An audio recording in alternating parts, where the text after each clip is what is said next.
नमस्कार. चिकनचा रस्सा भाजी किंवा चिकन करी खूप जणांच्या घरामध्ये भरपूरदा बनत असते. चिकन बनवायचं म्हटलं की घरातले काय करतात, थोडंसं जास्तच बनवतात. कारण चिकन ठेवल्यानंतर त्याचा रस्सा दुसऱ्या वेळी खाताना तर तो अजून छान लागतो.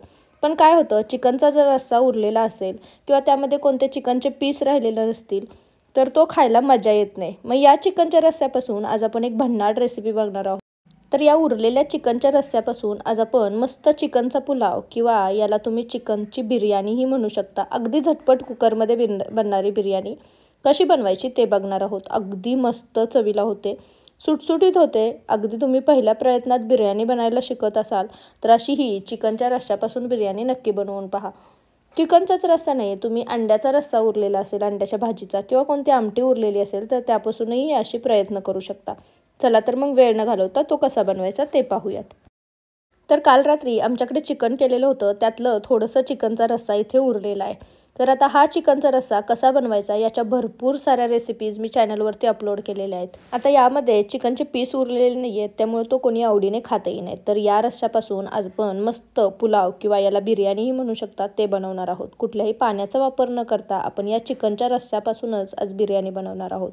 तर इथे मी 1.5 वाटी बासमती तांदूळ घेतलेला आहे, लॉंग ग्रेन बासमती तांदूळ घेतलेला आहे. याऐवजी तुम्ही बिर्याणीचा तांदूळही घेऊ शकता किंवा साधा कोणता जो तुम्ही भातासाठी तांदूळ वापरता तो घेतला तरीही चालेल.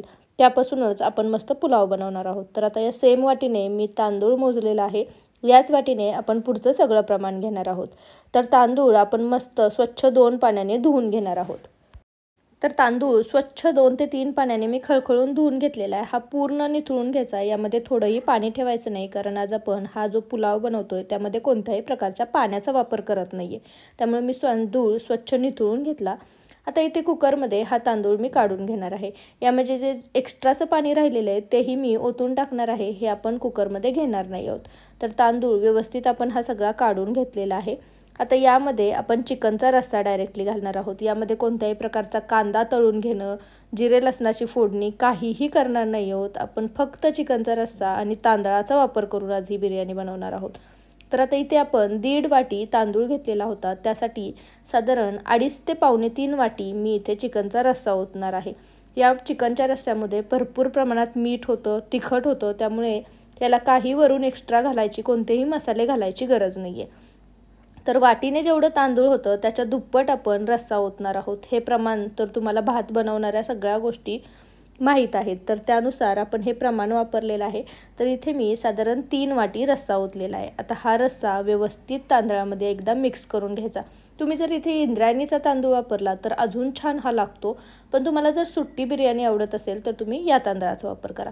आता कुकरचं झाकण लावायचं आणि याच्या आपण लो गॅसवरती 2 ते 3 शिट्ट्या करून घेणार आहोत. साधारण 3 शिट्ट्यांमध्ये हा तांदूळ व्यवस्थित शिजतो. तर लो गॅसवरती आपण याच्या 3 शिट्ट्या करून घ्यायच्या. 3 शिट्ट्या झाल्या की कुकर बंद करायचा आणि कुकर पूर्ण थंड होऊन द्यायचा. कुकर पूर्ण थंड झाल्यानंतरच आपण हा ओपन करणार आहोत. तर याच्या मी 3 शिट्ट्या करून घेते आणि पूर्ण कुकर थंड करून घेते. तर 3 शिट्ट्या झालेल्या आहेत, कुकर आपला पूर्ण थंड झालेला आहे. आता आपण तो अलगद उकडून बघूयात. तर मस्त असा हा आपला बिर्याणीचा राईस तयार झालेला आहे. मी तुम्हाला हलवून दाखवते, किती छान सुट्टा मोकळा झालेला आहे. तुम्ही बॅचलर आहात, बाहेर राहत असाल आणि चिकन कधी ऑर्डर केलं, त्यातला जर रस्सा शिल्लक राहिलेला असेल तरीही तुम्ही दुसऱ्या दिवशी असा हा मस्त खिचडीचा जो चिकन राईस आहे तो बनवू शकता. तर मस्त असा हा आपला राईस तयार झालेला आहे. गरमागरम आहे तोपर्यंतच मस्त प्लेटिंग करून घेऊयात. तर इथे मी छान सॅलड ठेवलेला आहे, सोबत थोडासा रस्सा शिल्लक राहिलेला तो एका वाटीमध्ये घेतलेला आहे आणि मस्त असा हा बिर्याणीचा राईस आपण काढून घेतलेला आहे. तर मस्त मोकळा सुसुळीत झालेला आहे. चिकनचा रस्सा अगदी चमचमीत बनलेला होता, त्यामुळे या राईसला चवही अगदी चमचमीत आलेली आहे. आणि सोबत माझ्याकडे मस्त सुक्या चिकनचा एक लेग पीस राहिलेला होता, तो मी यावरती ठेवणार आहे. तर मस्त झटपट अशी ही चिकनच्या पुलावची किंवा चिकन बिर्याणीची रेसिपी तुम्ही पाहिलीत. अगदी सोपी आहे बनवायला आणि खायला तर अगदीच मस्त चमचमीत लागते. नेहमीची जी बिर्याणी बनवतो त्यापेक्षा वेगळी याला चव नसते. तर तो जो आटापिटा आहे, कांदा चिरणं, टोमॅटो चिरणं, त्यापेक्षा ही झटपट बनणारी बिर्याणी तुम्हीही एकदा नक्की बनवून पहा. चिकनचा रस्सा आपण जास्त बनवतोच, त्यामुळे तो शिल्लकही राहतो. त्यामुळं ही बिर्याणी बनवायला तुम्हाला काही वेगळा आटापिटा करायची गरज नाही. तर झटपट बनणारी ही रेसिपी नक्की करून पहा. कशी झालेली मला कमेंटमध्ये सांगा. रेसिपी आवडली असेल तर रेसिपीला एक लाईक नक्की करा आणि तुमच्या फॅमिली आणि फ्रेंड्ससोबत या असल्या भन्नाट कल्पनांच्या रेसिपींची लिंक नक्की शेअर करा. तुम्ही जर माझ्या चॅनलवर नवीन असाल तर चॅनलला नक्की सबस्क्राईब करा आणि जवळचे बेल आयकॉनही दाबा. त्याने माझ्या चॅनलवरच्या नवीन नवीन रेसिपींचे नोटिफिकेशन तुम्हाला मिळत राहतील. तर पुन्हा भेटू अशीच एक झटपट बनणारी चमचमीत रेसिपी घेऊन. तोपर्यंत थँक्यू.